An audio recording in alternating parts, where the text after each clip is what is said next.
社交イベントが嫌いな人は、なんで私なんか誘うんだ、私なんかがいてもつまらないだろう、と思うかもしれません。誘う人や喜んで参加する人たちは、ワイワイガヤガヤが楽しいから誘うんです。たくさんいた方が楽しいから誘うんです。ワイワイガヤガヤが好きな人と社交イベントが嫌いな人とでは脳の報酬系が違います。報酬系とは簡単に言うと喜びを感じる回路です。ワイワイガヤガヤが好きな人は報酬系が活発だから、つまりすぐに幸福感を感じられるから、本当にあなたがいる方がいいと感じています。だから誘ったんです。こんにちは。自分探しイズムです。私はアダルトチルドレンについての電子書籍作家で、現在のところ5冊中2冊でベストセラー1位を獲得しました。興味のある方は読んでみてください。概要欄にリンクを貼っておきます。アダルトチルドレンは飲み会とか懇親会とかの社交イベントが嫌いな人も多いように思います。でも、社会で生きていると、嫌いでも参加しないとならないことってありますよね。また、たまには参加しないと変な人という目で見られてしまい、余計に浮いてしまう可能性もあります。そこで、いやいや参加することも多いと思いますが、恐れ恐れいやいや参加していると、積極的に自分からは話せません。周りは周りで盛り上がっている人同士で積極的に話し出します。そこで話題を振ってくれなかったり、話しかけてもらえない時間が長くなると、いろいろ心の中でネガティブなことを考えます。一人でどんどん暗くなります。すると周りは、やっと暗くなっているあなたに気づきます。そこで気を使って話しかけてくれたとします。でも、気持ちが完全に落ちているから、元気な対応ができないんです。最初のうちに話しかけてもらえていたら、気持ちが落ちていないので、なんとか受け答えできても、気持ちが一度完全に落ちてから話しかけられても、このような人は対応が難しくなってしまうかもしれません。今日は社交の場がストレスになるアダルトチルドレンが楽になるための話をします。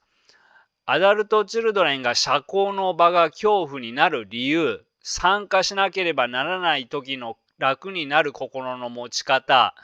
強制参加の場ではなくても少しずつ参加していけるようになるための考え方、そしてすぐにできることの順番で話します。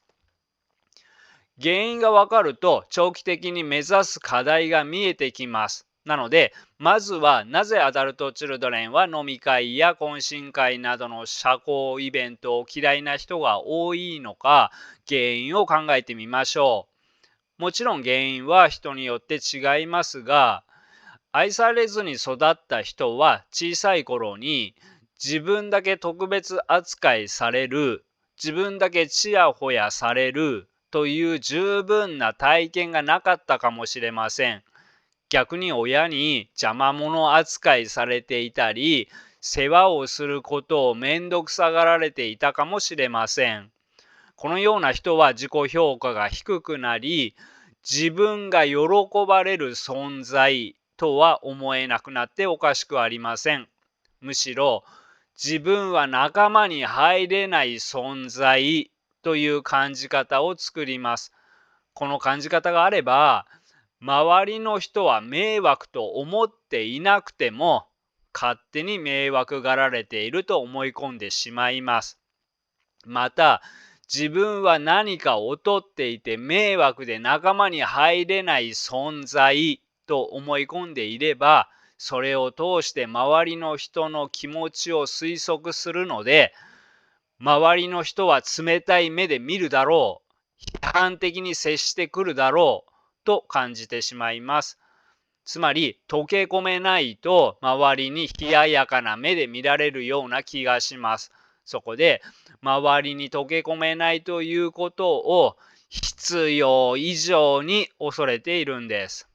こうなれば人が怖くなるし、嫌いになるし、自分を守る心理的必要性が出てきます。そこで、相手はこちらをどのように思っているのか、相手はこちらを変な人と思っていないか、相手はこちらに対して怒っていないか、このようなことばかり考えます。こうなると心理的な余裕がなくなって、相手の会話を頭の中で吟味できません。頭の中で噛み砕いて、味わって、それに対して味のある答えをするということができません。そもそも怯えている人は話題が思いつかないし、無理やり絞り出しても会話のキャッチボールにならずに、ただ何かを発するというだけになってしまいがちです。無理やり絞り出すということは、変な人と思われないようにふりをしているということです。だからこのような人にとって社交の場はくたくたに疲れます。そして恐怖が強ければ強いほど安心するために無意識で過剰防衛をするので、相手に対して誤解をします。例えば、ペラペラと流暢に楽しい会話ができないと、相手は退屈して不機嫌になるというような誤解をしがちです。また、アダルトチルドレンは被害者なのに、罪悪感を持っている人が多いです。子供は愛されなければ心は成長しませんが、親に心が成長できないことを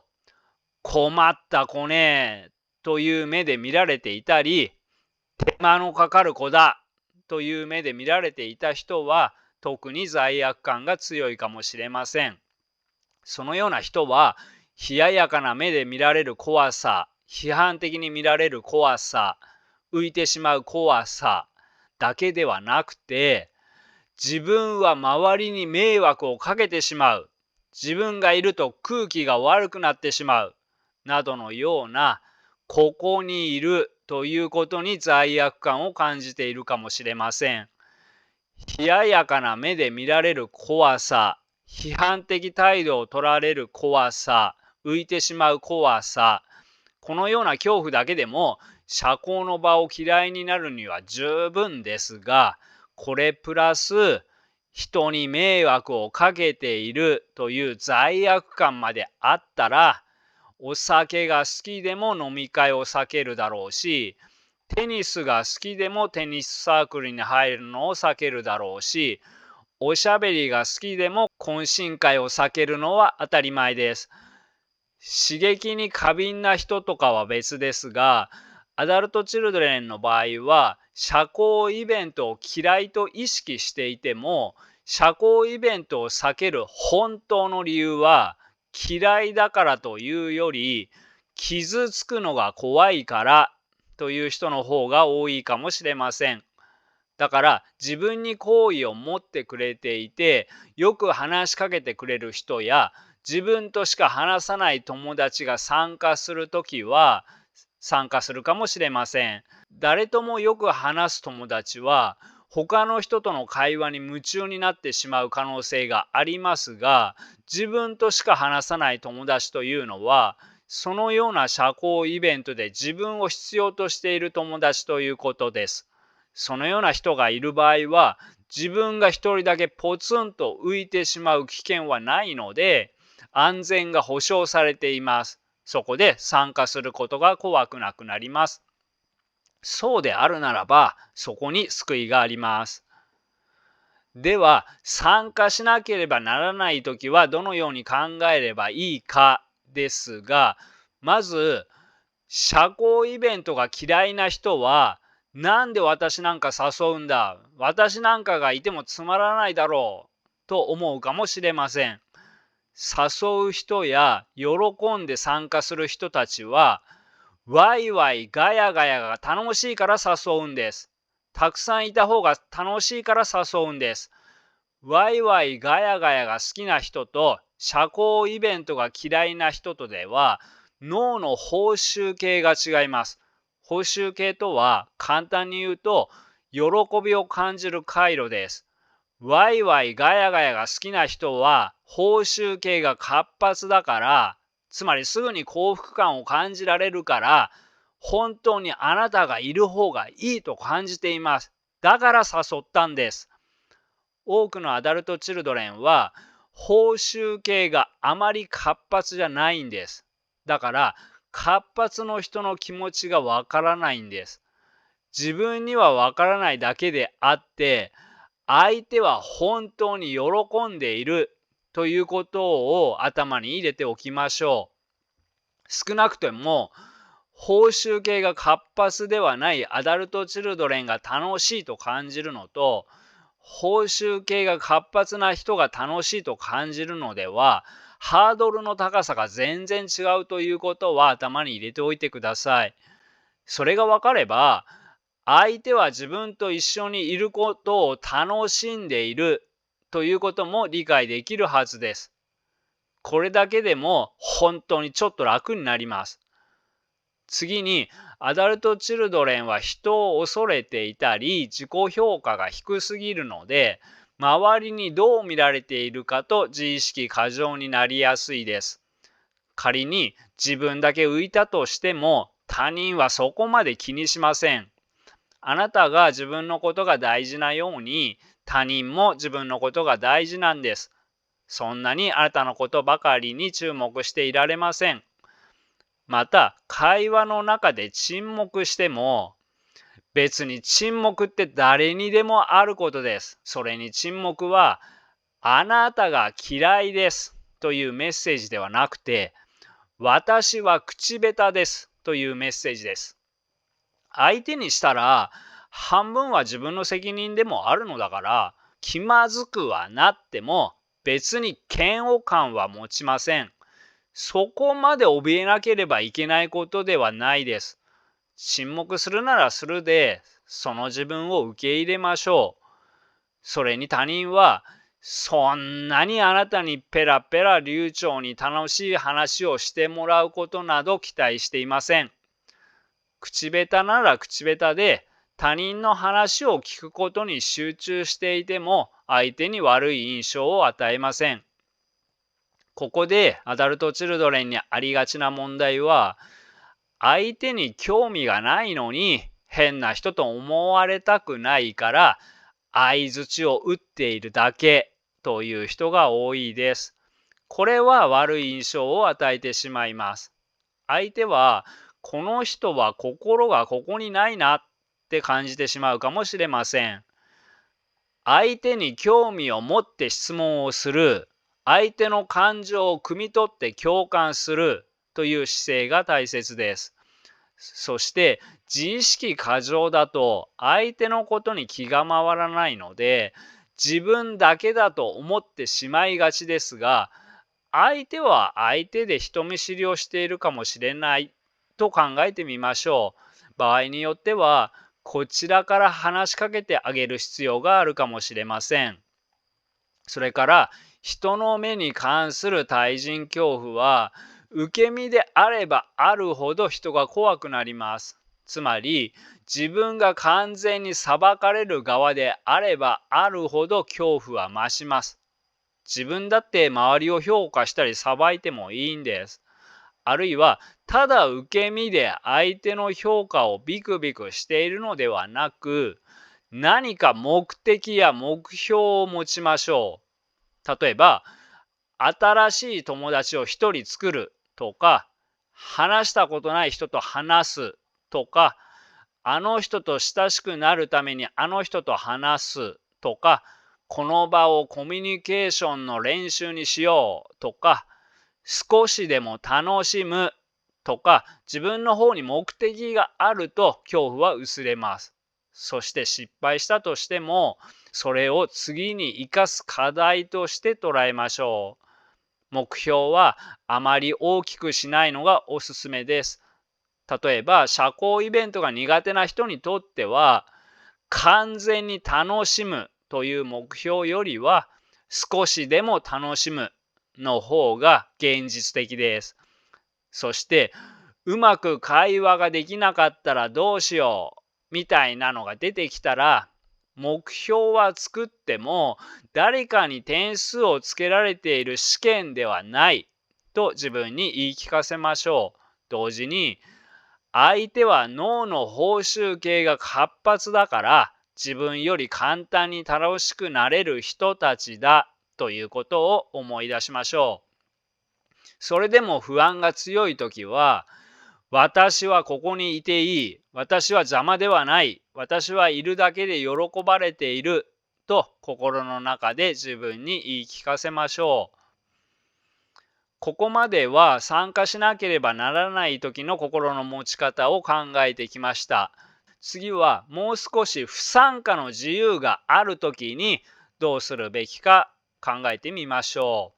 う。我々は恐怖があるとすぐに逃げたくなります。参加しなくてもいいのであれば、社交イベントが苦手なアダルトチルドレンは大抵参加しないと思います。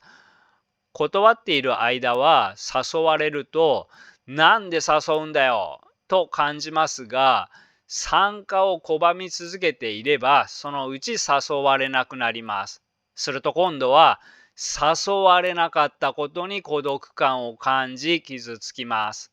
さらに、社交のイベントだけではなく、ちょっとした息抜きなどにも誘われなくなるかもしれません。断り続ければ、このように孤独になるリスクが高まります。そしてそのことでさらに自分は何か劣っていて迷惑で仲間に入れない存在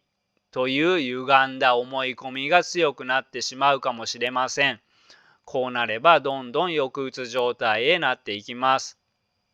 また、アダルトチルドレンからの回復ということを考えた場合にも、社会的スキルを学ぶことやコミュニケーション能力を育てることは大切です。でも一般的には、現実の世界で孤独になればなるほど、ネットの世界にいる時間が増えていきます。現実の世界でのコミュニケーションと、ネットの世界でのコミュニケーションは種類が違います。ネットの世界は言葉以外の非言語的なコミュニケーションが少ないので、人のぬくもりとか感情を感じる脳の部位が働きません。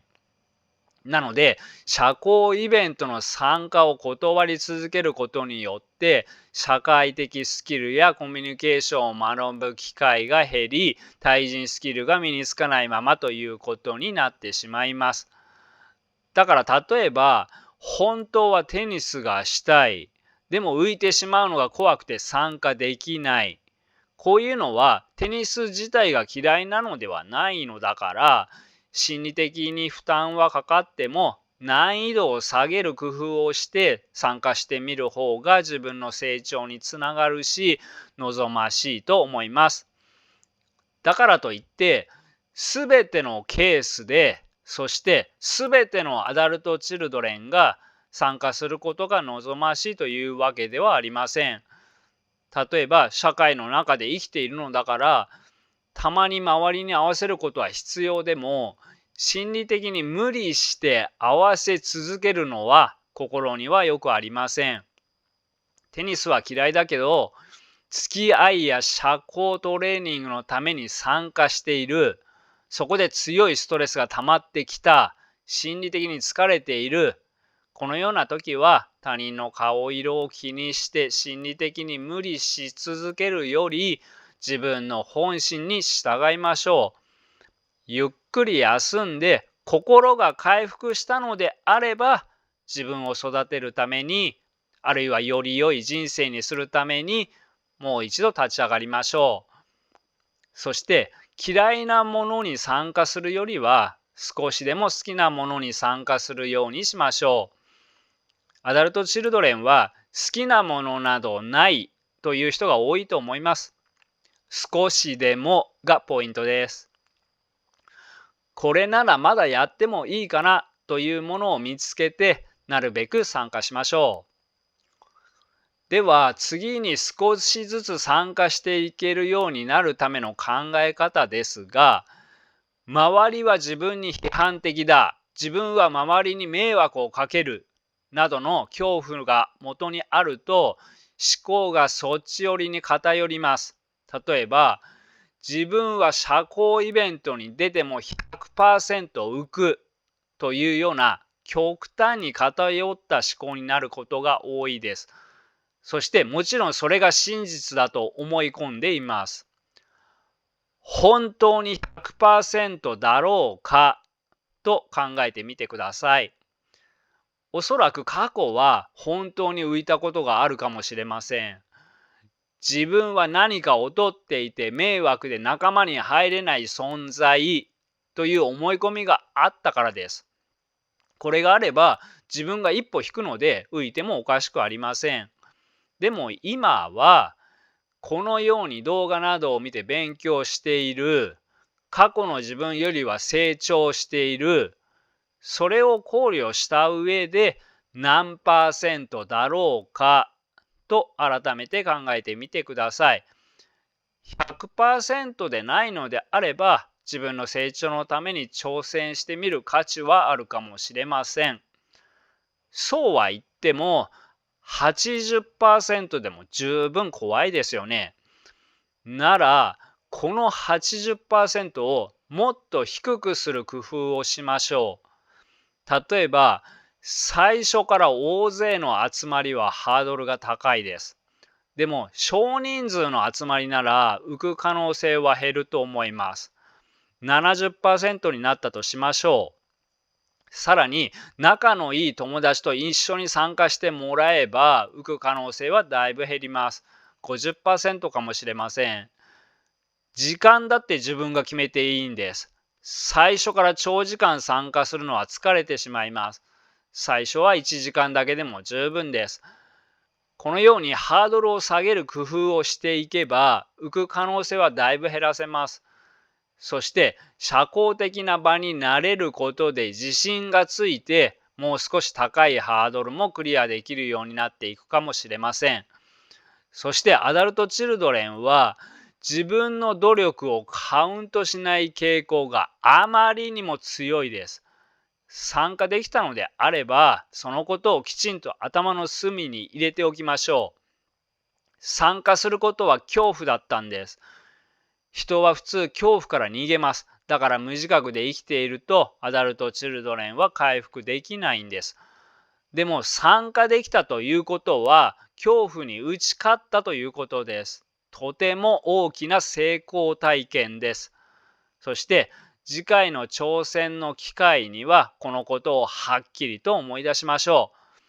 このようにして成功体験を積み重ねることで自分の中にある力を確認しましょう。ではポイントを振り返ります。アダルトチルドレンは飲み会や懇親会など社交イベントが苦手な人も多いです。でも社会で生きていれば参加しないわけにはいかないという状況も多いです。そういう時は周りの人はアダルトチルドレンである自分とは違う脳を持っているということを思い出しましょう。人はついつい周りの人も自分と同じ感じ方をするように思ってしまいがちです。自分が楽しいと感じられないと相手も自分なんかと話してても退屈だろうなと感じてしまいやすいです。そしてそのように感じるとこの場が恐怖になるし萎縮して話せなくなってしまいます。でも人は一人ずつ違った脳を持っています。自分は楽しいと感じる脳の回路が活発ではないけど、相手は自分より楽しいと感じやすい脳を持っているかもしれません。自分が特別に何か楽しいことをペラペラ話さなくても、相手は話し相手がいるだけで楽しめる人かもしれません。少なくとも社交イベントが嫌いな自分よりは楽しめる脳を持っていると考える方が妥当です。口下手で話すのが苦手なのであれば、熱心な聞き役に徹しても十分に相手を楽しませてあげられます。ただ適当に相槌を打つのではなくて、相手に興味を持って質問をする、相手の感情を汲み取って共感する、このようなことを心がけましょう。そして、ただいやいや時間が過ぎるのを待つのではなく、新しい友達を一人作るとか、この場のコミュニケーションの練習にしようとか、少しでも楽しむとか、自分が成長するための目標を持ちましょう。目標を持つことで、つまり主体的になることで、受け身の時より恐怖は薄れます。義務として参加するのではなく、少しでも自分が楽しむことは大切です。そして自分が楽しければ、それだけで相手も気持ちよくなります。別に相手を気持ちよくさせるために何か特別なことをしなければいけないのではなくて、自分が楽しめばいいんです。このように考えると、自分は何かをとっていて迷惑で仲間に入れない存在だから、相手に迷惑をかけないように、ああしなければこうしなければと考えているより、はるかに楽になるし、相手にとってもその方が気持ちがいいです。そして、参加しなければならない時だけではなくて、多少不参加の自由がある時でも、恐怖に立ち向かっていくことで、周りは自分に批判的だ、自分は周りに迷惑をかける、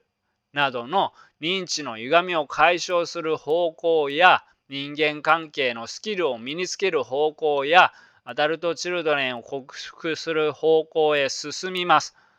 逆に、避け続けていると恐怖を大きくしてしまいます。どこかで自分を育てよう、挑戦しようと決意することが大切です。そして難易度を低くする工夫をして、難易度の低いものから挑戦しましょう。